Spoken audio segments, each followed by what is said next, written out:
Oke, dalam suasana menonton atau menyaksikan parade dan peristiwa di Magelang, kita tetap di Magelang, artinya dikumpulkannya para bupati, gubernur, kepala daerah ini oleh Presiden tuh, kita tetap melihat sisi lain dari pengendalian politik. Tentu Presiden menginginkan ada semacam hierarki, dan itu memang benar, hierarki komando, karena itu mesti ada yang di dalam teori filsafatnya Foucault namanya disciplinary society. Jadi masyarakat yang didisiplinkan oleh kurikulum. Nah, hal yang menarik adalah pembangkangan yang oleh netizen disebut pembangkangan PDIP itu, tetapi istilah pembangkangan sebetulnya harus dimengerti di dalam konteks reaksi Megawati terhadap semacam intervensi dari Presiden Jokowi yang mendorong publik untuk menganggap bahwa Megawati baleloh atau menentang Presiden Prabowo itu. Jadi kelihatannya itu. Jadi Jokowi sebetulnya memecah belah opini publik dengan mendahului semacam keterangan yang agak otoriter, karena bagaimanapun Jokowi itu dia harusnya diam aja tuh. Jadi kalau Jokowi bereaksi dan menganggap bahwa Megawati itu tidak perlu diikuti perintahnya, maka itu penanda bahwa Jokowi ingin memecah belah opini publik. Itu poin dasar itu. Tapi kita tahu bahwa Pak Prabowo tidak pernah bereaksi terhadap semacam himbauan politik yang agak menekan dari Presiden Jokowi kan. Nah, sekarang kita lihat ada fakta baru bahwa Ibu Mega mengizinkan beberapa anggotanya untuk, yang terutama adalah orang yang sangat dekat dengan Ibu Mega itu Pramono Anung dan Masinton Pasaribu, untuk tiba dan mengikuti acara Magelang. Nah, kita hanya bisa menyimpulkan bahwa itu ada courtesy call antara Prabowo dan Ibu Mega, dan Ibu Mega mungkin dihubungi oleh utusan Prabowo supaya buat sementara berdamailah dulu dengan fakta bahwa memang Presiden Jokowi menghendaki Ibu Mega tunduk pada Prabowo. Jadi kelihatannya yang terjadi hari ini itu adalah hasil negosiasi tingkat tinggi, dan itu menunjukkan ada wisdom pada Ibu Mega untuk mengerti, walaupun Ibu Mega tentu merasa bahwa commander's call ini tetap berlaku. Jadi setiap saat Ibu Mega bisa panggil pulang juga mereka yang ada di Magelang, karena faktanya Ibu Mega harus di lobby. Kita nggak tahu apa hasil lobbynya, tapi itu menunjukkan bahwa Mega juga punya wisdom untuk mengerti bahwa publik menginginkan ada semacam hierarki di dalam urusan pemerintahan pusat dan daerah. Nah, poin ini yang bagus untuk kita ikuti terus perkembangannya, sambil tetap memberi bukan sekedar memberi peluang, tapi mengerti bahwa peluang Ibu Mega untuk memanggil pulang kembali mereka yang udah di Magelang itu tergantung pada keadaan politik 2-3 hari ke depan. Kira-kira itu intronya. Jadi ini kan kira-kira skenario-nya ya dua-duanya nggak kehilangan muka lah ya, Bung Rocky, baik Ibu Mega terutama yang style kencang, dan juga Pak Prabowo yang punya kebijakan soal retreat ini. Tapi orang hanya mempertanyakan apa sesungguhnya agenda di balik retreat itu. Pasti tidak sekedar pengayaan terhadap para kepala daerah seperti yang selalu dikatakan ya. Karena orang juga banyak melihat ini kelihatannya pemerintahannya Prabowo mulai melakukan melakukan pengendalian dari pemerintah pusat ini, dan selama ini kan sudah desentralisasi. Kelihatannya ada tanda-tandanya ini akan ada sentralisasi kekuasaan lagi. Memang setelah 3 hari publik masih bertanya sebetulnya apa isi kuliah-kuliah di Magelang itu. Lebih jauh dari sekedar isi kuliah, kita mengerti bahwa Presiden Prabowo ingin memulai satu tradisi kekompakan. Tentu itu penting di dalam upaya untuk menangani berbagai macam problem.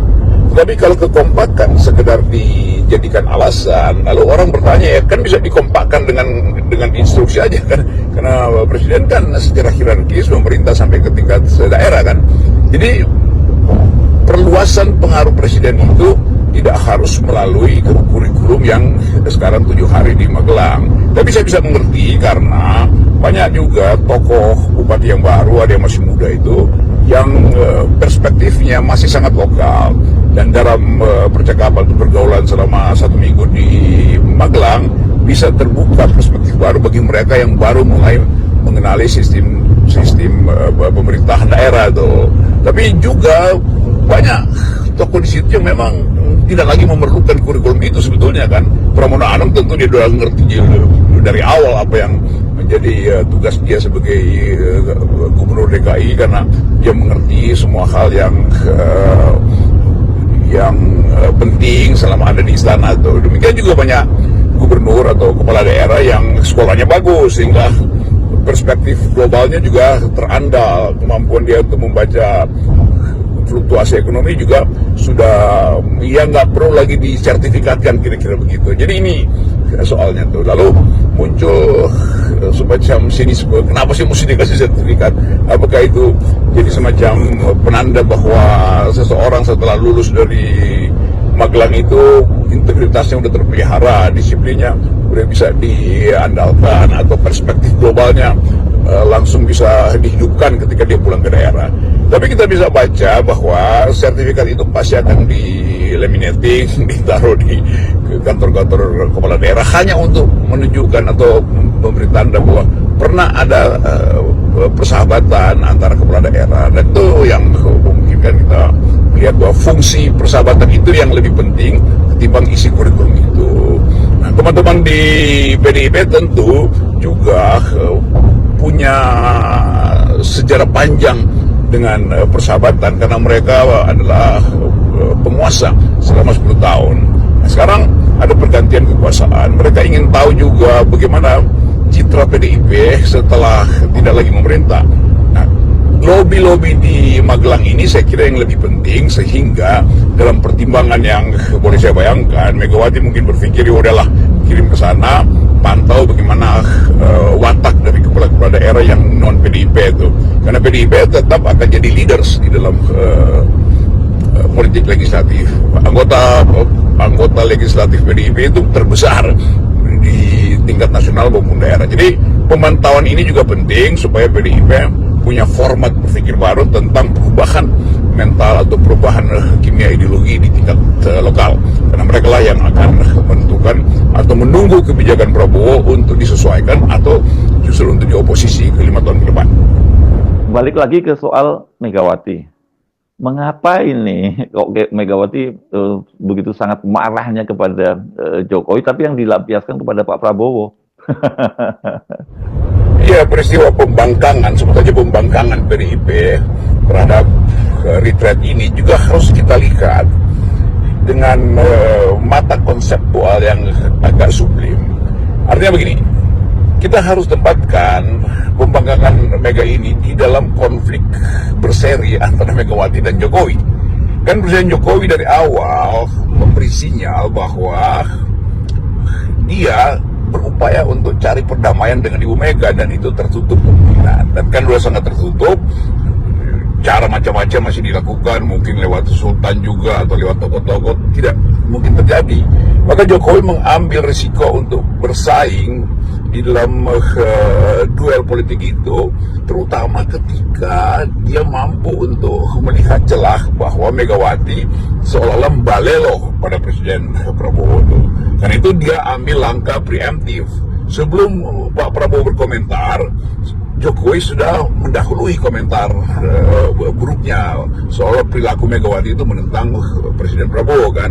Jadi permainan Jokowi juga terbaca oleh Prabowo, juga terbaca oleh Megawati. Nah, karena itu terjadi tadi komunikasi antar langit, melalui berantaran langit antara Prabowo dan Megawati, sehingga Megawati akhirnya mengirim orang untuk hadir di situ kan. Jadi ini satu upaya Jokowi untuk memecah belah, ternyata tidak terjadi. Kan bayangin misalnya kalau Megawati menganggap enggak, saya nggak akan kirim akan saya, lalu Jokowi senang itu. Jadi Mega mengerti bagaimana memplesetkan atau menjebak Jokowi juga kan. Jadi dengan datangnya Megawati yang sebetulnya diharapkan oleh Jokowi nggak perlu datang, karena Jokowi paham bahwa Megawati keras kepala. Ternyata Megawati mampu untuk berpikir rasional bahwa oke, ini adalah permainan politik, maka saya layani permainan itu dengan membalikkan situasi suasana. Itu yang enak pada kita tuh, karena kita tahu Megawati mengerti dari awal desain Jokowi, mulai dengan ingin merampok partai, lalu menjebak Hasto justru menjelang Kongres atau menjelang retreat ini kan, karena Hasto diperkerakan justru ketika sedang dirancang retreat ke Magelang. Jadi Mega menganggap bahwa ini jebakan. Nah, karena itu Mega lakukan counter attack. Jadi kita semangat untuk melihat, menonton pertarungan antara Mega dan Jokowi ini justru di forum yang membuat Prabowo ya sedikit belingsatan. Ini bagaimana menyelesaikan dua tokoh politik ini, dan Prabowo dengan bijak berhasil untuk menerangkan bahwa diperlukan semacam kekompakan mendahului pelaksanaan tugas-tugas presiden setelah 100 hari. Jadi kita boleh menonton dulu untuk sementara persaingan tetap peta politik Indonesia itu dilukis di dalam skenario persaingan antara Ibu Mega dan Pak Jokowi, dan itu yang kemudian dijadikan sinyal bahwa pertarungan politik sampai 2009 tetap akan berlangsung selama Presiden Prabowo tidak mengambil sikap konkret. Jadi Pak Prabowo tentu memerlukan Megawati sebagai partner politik, tetapi Prabowo menganggap bahwa apa yang dia sudah ucapkan tidak mungkin dia revisi secara radikal, yaitu hidup Jokowi, hidup Jokowi. Itu yang kita sebut sebagai kekeliruan naratif dari Prabowo yang berakibat dia bingung sendiri untuk mengatasi kesulitan politik hari-hari ini. Tapi saya kira ya, di balik ketegangan para elit politik itu justru kita menarik untuk mengamati apa yang terjadi di tengah masyarakat. Presiden Prabowo kan terus menebar optimisme, dan sekarang kemarin juga ketika meluncurkan Dana Tara itu, program investasi Badan Pengelola Investasi Dana Tara kan juga menebarkan optimisme bahwa Indonesia itu sekarang memiliki mengelola dana yang salah satu terbesar di dunia. Tapi publik itu skeptis ya, Bung Rocky, dan seperti itu, ini suasananya kira-kira ini sangat tepat digambarkan oleh mahasiswa bahwa Indonesia itu sekarang ini menghadapi situasi yang gelap, bahkan mungkin lebih gelap lagi. Jadi ada persepsi yang berbeda antara pemerintah dengan rakyat. Ya, tentu yang jadi tanda tanya adalah setelah para pemimpin daerah dapat sertifikat, setelah memperoleh bekal pengetahuan yang mencakup seluruh aspek pemerintahan daerah, seluruh aspek pemerintahan nasional dan isu-isu global, kita tunggu apakah dengan kapasitas ini Indonesia bisa ditumbuhkan harapan atau menumbuhkan harapan untuk kesejahteraan, terutama melalui perencanaan ekonomi dengan target 8%. Kita juga menunggu isu-isu mutakhir soal Dana Tara yang kelihatannya strukturnya bisa berubah-ubah karena banyak lobby yang masih berkeliaran di sekitar isu super holding ini. Tapi sekali lagi ada hal yang lebih esensial, yaitu kehidupan masyarakat yang mulai terancam kesosialannya karena terlihat kekerasan mulai tumbuh antara rakyat dan aparat atau frustasi aparat dengan aparat. Nah, semua ini kita sebut sebagai potensi untuk terjadi social disobedience, dan dalam frasa yang kita selalu ingat bahwa mulai terlihat tanda-tanda bellum omnium contra omnes, semua melawan semua, setiap orang menjadi serigala bagi orang lain, homo homini lupus. Jadi dalil-dalil Hobbesian, Thomas Hobbes yang diucapkan 500 tahun yang lalu mulai berlaku. Itu penanda bahwa politik itu selalu ada watak yang tidak bisa diubah, itu sifat manusia untuk berada dalam situasi yang ingin saling memangsa. Dan kita tahu bahwa kesulitan itu akan tumbuh hari-hari ini karena ekonomi yang memburuk, harapan yang melelahkan untuk menunggu harapan. Nah, kita tidak mungkin mengatakan bahwa masyarakat tidak sabar. Justru masyarakat sangat sabar dan menunggu hasil dari retreat ini. Dan itu akan jadi peranda apakah Indonesia masih bisa diterangi oleh gerakan-gerakan akal sehat, atau Indonesia memang seperti yang dirumuskan oleh teman-teman mahasiswa akan hidup di dalam kegelapan. Ini hanya analisis. Terima kasih.